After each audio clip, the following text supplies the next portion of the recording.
ഞാൻ എഴുതി തരാമെന്ന് പറഞ്ഞ എഗ്രിമെന്റ് അല്ലേ? ദാ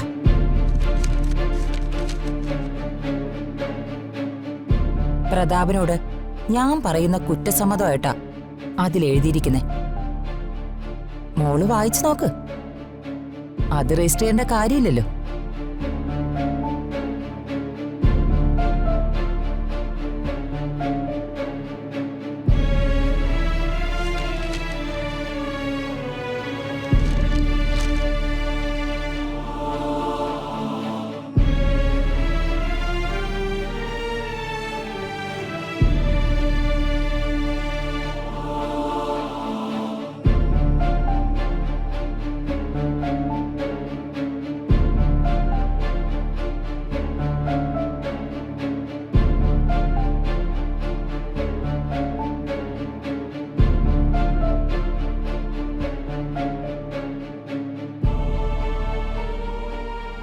പ്രതാപൻ വന്നാലുടനെ മോൾ ഈ എഗ്രിമെന്റ് കൊടുത്ത് അവനോടെല്ലാം പറയണം.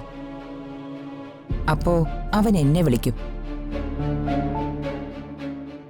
അവന്റെ കാലി വീണ് മാപ്പ് പറഞ്ഞ് ഞാൻ എല്ലാം പറഞ്ഞോളാം.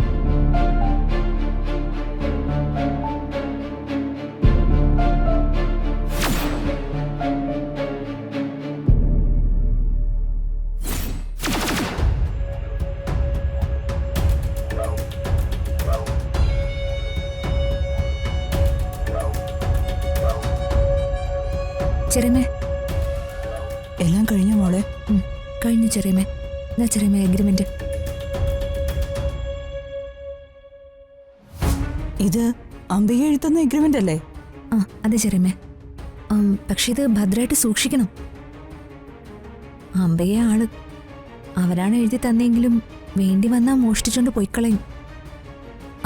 ചെറിയമേ, ചെറിയമ്മയുടെ റൂമിലെ ഷെൽഫിലാണെങ്കിൽ ഭദ്രമായിട്ടിരുന്നോളൂ. അംബിക അവിടെ കയറില്ല. ഈ എഗ്രിമെന്റില് അവരെല്ലാം തുറന്നെഴുതിയിട്ടുണ്ടല്ലോ. ഇത് വായിച്ചു കഴിഞ്ഞാ പ്രതാപേട്ടൻ പൊട്ടിക്കരഞ്ഞോണ്ട് ഏടത്തിന്റെ അടുത്തേക്ക് ഓടും മാപ്പ് ചോദിക്കാൻ. ഒരു കാര്യം ഉറപ്പാ, ഈ എഗ്രിമെന്റ് ഒരു മാപ്പപേക്ഷ കൂടിയാ.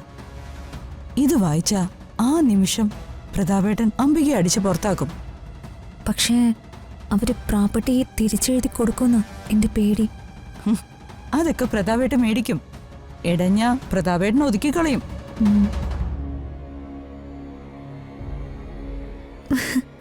എന്തായാലും എന്റെ അച്ഛനും അമ്മയും കൂടി ഒന്നിക്കുമല്ലോ ചെറിയമേ.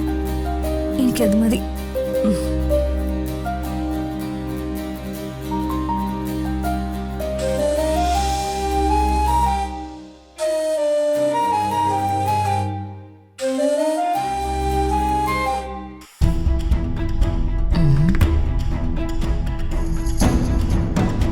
രാജു ഈ വിവരം അറിഞ്ഞിട്ടില്ല.